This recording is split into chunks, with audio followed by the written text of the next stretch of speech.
Labas visiems senai matytiems. Esu Šiauliuose, turiu nemažai automobilių stiklų poliravimo. Tai tuoj parodysiu, ką mes turim prieš ir po to parodysiu, ką mes turim po. Tai yra BMW GT, man atrodo, ir galiniai stiklai pabraižyti, nuo valymo sudraskyti. Tai tuoj pažiūrim, kas. Tai va, stikliukas galinė patikė.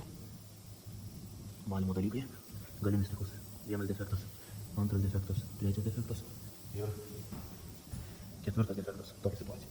Ir galinis langas, tai yra nudarinėjimo. Aštresni defektai. Viskas po stiklų planavimo. Kur čia buvo tas defektas? Nebėra.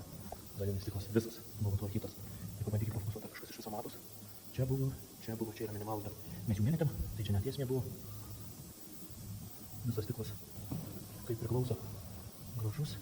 Čia buvo kažkur pridraskyta. Nebėra. Galim ir toliau pažiūrėti. Nebėra. Ir čia kažkur buvo. Nebėra. Ir galinė stiklė. Buvo nudarinėjimo. Pabandom pafokusuoti. Ne. Stiklus poliruoti.